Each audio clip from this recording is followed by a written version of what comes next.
Good day, fellow investors. We continue with our short summaries of Warren Buffett's letters to shareholders. Today we're going to discuss 1978, and there are 5 extremely important business things to learn that will improve everybody's investing mindset. And that's the focus, and that's why we do it. So let's start. The content: low returns on capital employed, high competition leads to a cost basis 5, not great returns. Business is always cyclical, so something to keep in mind, to always keep in mind, should be a core mindset when it comes to investing. Test and fail method in business and investing, what Buffett does, and people don't understand that. Focus on business earnings, not the stock market, and be happy if the stock prices fall. So low returns on capital employed, high competition leads to a cost basis fight. As Buffett explains, the textile industry is producing undifferentiated goods, capital-intensive businesses, and they will earn inadequate returns except under conditions of tight supply or shortage. Prices tend to reflect direct operating costs rather than capital employed. So this is something to be very, very careful when it comes to investing. You might see a lot of value traps that have a lot of capital employed. You see, okay, that's value, that cannot go wrong. But the factor is you have to look also at the operating costs, at the competition, at the differentiation in the products. So also when you invest, think also, is it a value or value trap? The second learning point is so important. Business is always cyclical. If you remember in the previous videos, the 1974, 1975 investment letters, the insurance business was terrible. Now in 1978, it is the best contributor to earnings for Berkshire. And that's something key to understand. Businesses are always cyclical, will always be cyclical, but you have to be patient and wait 3 to 5 years for things to turn around. If you can find businesses that are good, also in a bad environment, that will explode in a good environment, then you have found really great investments. Now, the test and fail method in investing and businesses. As soon as a stock that Buffett holds falls, you will see headlines discussing how Buffett lost his magic. However, trying and failing has been Buffett's method since ever. So we continue to look for ways to expand our insurance operations, but your reaction to this intent should not be unstrained joy.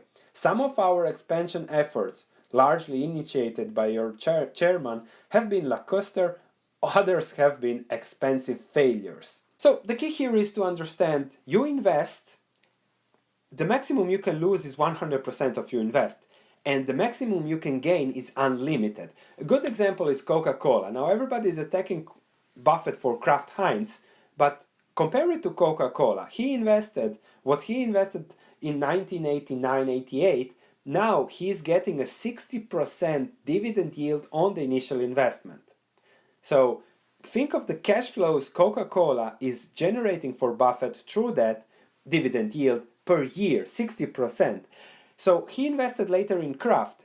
It didn't go that well, so he probably will break even on that investment. But if it would have been okay, like Coca-Cola, 10 years from now, Berkshire would be making 50% of their initial investment, or 20 years, on that deal. So, bad scenario, I break even, I don't lose much, I get okay dividends.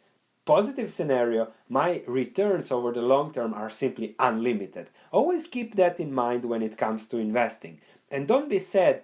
You will always find stocks that will not do good, businesses that will not do good, but those that will do good will compensate for all the losses if you are a long-term holder and investor. Further, focus on earnings and not the stock market. Buffett reiterates his criteria in every letter practically, but he gives some very interesting examples here how he didn't buy a lot of businesses in 1971 because of the high valuations, when all the pension fund managers were investing heavily in stocks, no matter the valuation. In 1974, Buffett started buying stocks really big, and he is now 120 million invested compared to the 10 million in 1971.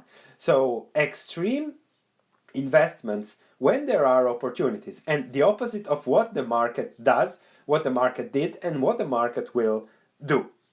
So further he concludes, it was a marvelous period for the value-oriented equity buyer. Even if the stock market didn't go up, he made great returns. 129 million became 216 million. So always be greedy when others are fearful. And be happy when stock prices fall. We are not concerned with whether the market quickly revalues upward securities that we believe are selling at bargain prices. In fact, we prefer just the opposite, since in most years we expect to have funds available to be a net buyer of securities, and consistent attractive purchasing is likely to prove of more eventual benefit to us than any selling opportunities provided by a short-term run-up in stock prices to levels at which we are unwilling to continue buying. So the key here is, as most of us, if you are not retired and already taking money out, most of us will add every month as you get your paycheck, as you get your bonus at the end of the year, you invest, your pension fund invests. So we should be happy with lower prices because that allows us to buy more every time. If prices are high, you buy less and your long-term returns are smaller. So to summarize, the key points to take away are: be careful with value traps, not delivering returns even if there is value.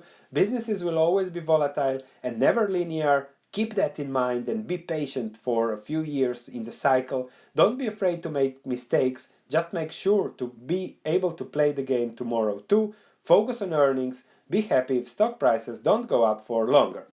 Thank you for watching. Subscribe for more long-term investing mindset, which is something that we need to constantly remind ourselves at. If you want to see what I do my research, please check the links in the description below of this video. Thank you for watching, looking forward to your comments, and I'll see you in the next video.